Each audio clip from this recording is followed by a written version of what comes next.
Hello, मैं Narendra Kumar Agnihotri ANM news. Rana सांगा का इतिहास दुनिया को सबको पता है, लेकिन कुछ ऐसे नेता जो हैं जो राणा सांगा का इतिहास को इतना गलत लोगों को समझा रहे हैं। उसी पर आपको बता दें, हिंदू महासभा में एक समाजवादी के सांसद जो हैं रामजी सुमन, उन्होंने जो बयान दिया है रामजी सुमन ने राणा सांगा को लेकर कि वो कायर थे। राणा सांगा का इतिहास समझना है तो आप इस बात को समझ लीजिए कि मुगल साम्राज्य को जीतने के लिए उन्होंने एक आंख एक पैर नहीं था, तब भी वो युद्ध कर रहे थे। कई युद्ध राणा सांगा ने जीते। 80 जख्म होने के बाद उन पर नमक लगाया गया, तब भी राणा सांगा के बारे में लोगों का जय बयान है।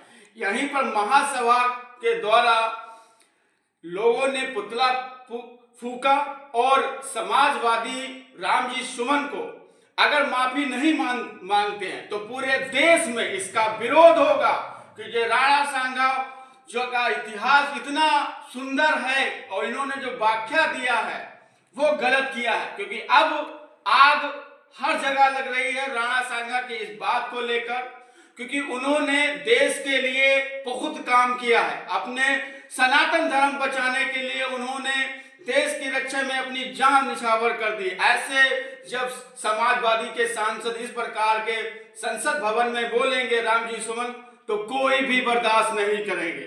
यहीं पर गोला छोटी काशी में हिंदू महासभा के द्वारा किया गया विरोध और रामजी सुमन का फूका गया पुतला। आप देख सकते हैं पूरी खबर। इस प्रकार से इस रामजी सुमन ने हमारे सनातन धर्मियों को अगर तुलना करी है और कहा है कि राणा सांगा जी के हम लोग क्या हैं तो हम लोग उनके अनुयायी ही, हम लोग हैं तो उनके वंशज ही। लेकिन जब उसने हमें कहा कि हम लोग कायर हैं, हम लोग इस प्रकार की अभद्र भाषाली का प्रयोग किया है, तो मैं स्पष्ट बताना चाहता हूँ, आज तो पुतला फूका है कि रामजी सुमन स्वयं तैयार रहे और उनको भी फूकने का काम या अखिल भारतीय हिंदू महासभा करे। इनको निकाल के अपने फेंकना होगा, तभी हमारा समाज सुधरेगा। प्रताप सिंह ये कहना चाहता हूँ कि जो रामजी लाल सुमन जो ये अपना वक्तव्य दिए हैं, इन्होंने अपनी मानसिक विकलांगता यानी दिव्यांगता नहीं कहूँगा, विकलांगता का परिचय दिया है ना। और इनको किसी सनातन धर्म के बारे में कहने का ये कोई अधिकार नहीं है। और अगर इनको इनके तड़ हो तो खाली वो हमारे सामने आ जाए, वार्तालाप में जीत लें। क्या इन्हें इतिहास पढ़ने की जरूरत है? इनको इतिहास नहीं, इनको सांसदी से त्याग पत्र देना चाहिए। नहीं, इनको इतिहास पढ़ने की जरूरत है। इनको इतिहास पढ़ने की जरूरत है और साथ में इनको एलिजिबिलिटी नहीं है कि ये सांसद रहे। मैं तो खाली 2 शब्दों में ये बात कहूंगा कि रामजी सुमन ने जो अभद्र टिप्पणी की है हमारे समाज के लिए, उसको या तो माफी मांगनी चाहिए या संसद से इस्तीफा दे देना चाहिए। और पहले तो हम दुनिया की ठेकेदारी करते हैं, हमें अपने समाज को सुधारने की अभी जरूरत है। हमारा अपना समाज ही बिगड़ा हुआ चल रहा है, हमारे अपने समाज में ही गद्दार भरे पड़े हैं। पहले उनको निकाल के बाहर फेंकना होगा, हमें अपनी जड़ें खुद कुरेदनी होंगी।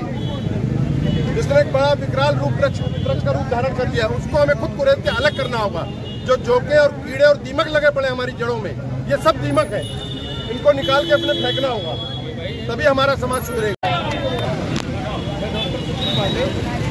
रामजी लाल सुमन जी के राणा सांगा पे उन्होंने विवादित बयान दिया, उसकी बहुत ही निंदा करता हूँ और माननीय मुख्यमंत्री से अपील करता हूँ कि ऐसे सांसदों को संसद भवन में जगह ही नहीं देनी चाहिए।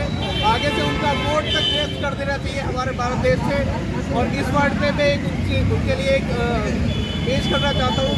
डराता मौत से है क्या, अमर है आत्मा मेरी, नहीं कुछ कारगर हो रही कि उस पर दे गया तेरी, धर्म पर मिटूंगा मैं, धर्म मुझको भी प्यारा है, भारत माता की जय। मैं हूँ राणा सांगा।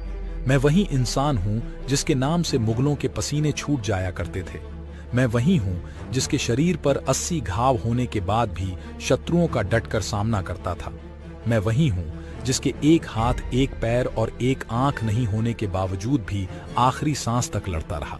मैं वही हूँ जिसके दादा राणा कुंभा और पोते का नाम महाराणा प्रताप है। मैं वही हूँ जिसने खातौली का युद्ध, गागरोन युद्ध, बयाना युद्ध लड़ा और जीत हासिल की। केवल हार मिली तो वो है खानवा का युद्ध। जो मुझे अमर कर गया।